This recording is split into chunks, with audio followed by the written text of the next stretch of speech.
Hey teachers, Ben Jennings here. We're on session 11 in Matthew that covers Matthew chapter 12, 1 through 14. This particular lesson, last week's lesson was a confronting lesson. It said confronting doubts. This week's lesson is confronting legalism. I almost said hypocrisy. It's kind of a similar thing. Confronting legalism, and it covers Matthew chapter 12, 1 through 14. This particular lesson, Jesus is dealing with the Pharisees. We're going to see that in a section in a minute, but he's basically calling out legalism. Now, let's talk about what legalism is. Okay, legalism. We can just have a moment here to talk about it. God has a law and he wants us to obey his law. So being obedient to his law, or even holding people, holding ourselves, holding the people that we lead, like our families, our spouses, holding them accountable to God's law is not wrong. In fact, that's something that we should be doing. I think that's important. God's law is not for our bad, it's for our good.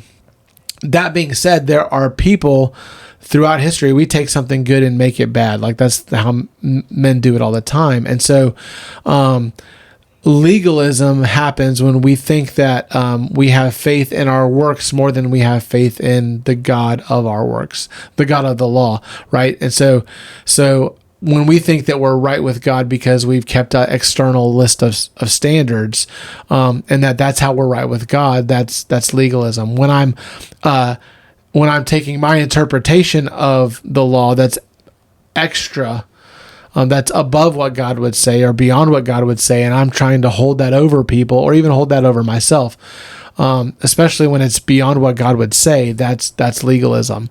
The Bible says, let every man be convinced in his own mind. And so I think that as Baptists, we believe in individual soul liberty, meaning we have a responsibility in and of ourselves to be able to respond and to believe what the Bible says and to be convinced by that. And so the Pharisees were trying to hold to the law, but they were holding to their interpretation of the law, and we're going to see that in today's lesson. So it says this: believers should reflect God's mercy to others because of three stages of Jesus' interaction with the Pharisees on the Sabbath. Stage one is this: the challenge of legalistic standards. So we see in Matthew chapter 12, verses 1 and 2, it says this: at this time, Jesus went on the Sabbath day. This is the important part. This is on the Sabbath day. Did God teach? Is God's law that they should not work on the Sabbath day? Yes, that is God's law. He wants people to rest on the Sabbath day, to remember the Sabbath day, to keep it holy. So they're walking through on the Sabbath day. Jesus went on the Sabbath day through the fields. The disciples were hungered and began to pluck the ears of corn and to eat. So they're hungry and they're eating. They're plucking corn. There are some that would say that's work. In fact, that's what the Pharisees say here, verse 2. But when the Pharisees saw it, why are they watching? Are they literally watching Jesus go through a field? These guys are like on it. They are obsessed with Jesus and accusing Jesus. Verse 2. When the Pharisees saw it, they said unto him, behold, thy disciples do that which is not lawful to do upon the Sabbath day. So here's their standard. I think it's important to say that they are saying that this is unlawful to do, but the truth is that Jesus would not be really allowing them to do it if they had truly violated God's actual law, the actual breaking of the Sabbath. Jesus kept God's law. He did not sin, and he would have influenced the disciples to keep God's law. So this kind of goes back to last week, where it's like, how important is Jesus' identity? Well, it helps us understand this. If he's God and he's not doing wrong, then we're seeing that this isn't wrong. So the Pharisees are applying their own standards or their own interpretation of the law, not necessarily God's.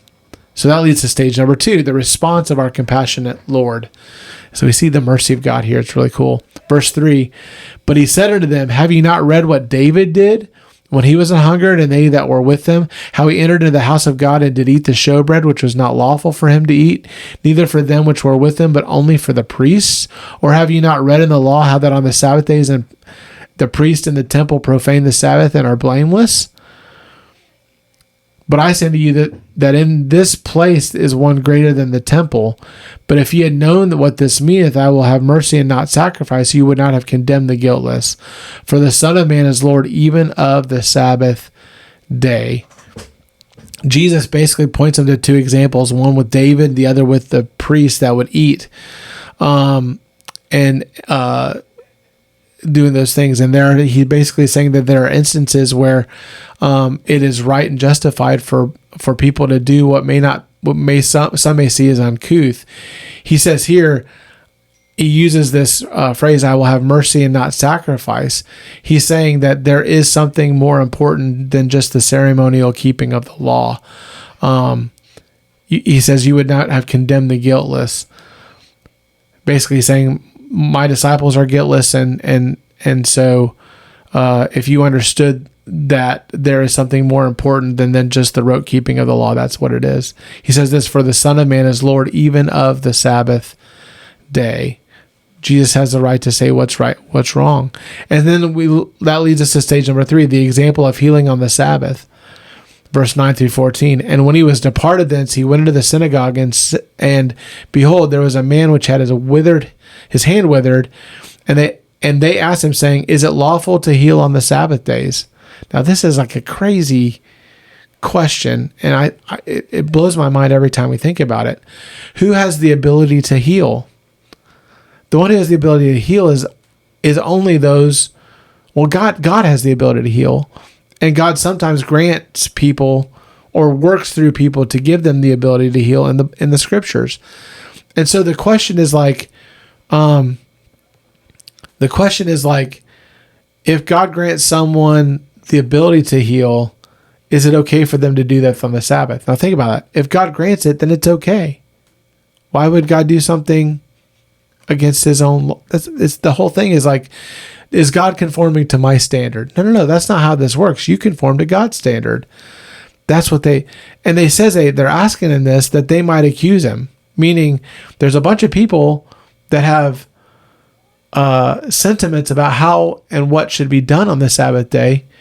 And you're about to, and I want you to take a position so that those people don't like you. I want to accuse you. That's what I want to do. I want to maintain power. Verse 11. And he said unto them, what man shall there be among you that shall have one sheep, and if it fall into a pit on the Sabbath day, will not lay hold on it and lift it out? That's pretty straightforward. He's saying, you're so worried about work on the Sabbath, but if you lose your own personal property, you guys have worked it out that that's okay to not lose your sheep on the Sabbath. You can go do that. So why is it okay for you to do that, but you're asking if someone who's been granted the power to heal should be able to do that on the Sabbath day? It's crazy. Verse 12. How much then is a man better than a sheep? You're more concerned with sheep than you are with this man with the withered hand. Wherefore is it lawful to do well on the Sabbath days?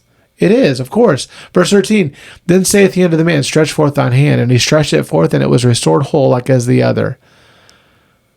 Then the Pharisees were super happy about that. They were so excited for the man. No, that's not what it says. Verse 14. Then the Pharisees went out and held counsel against him, how they might destroy him. Unbelievable.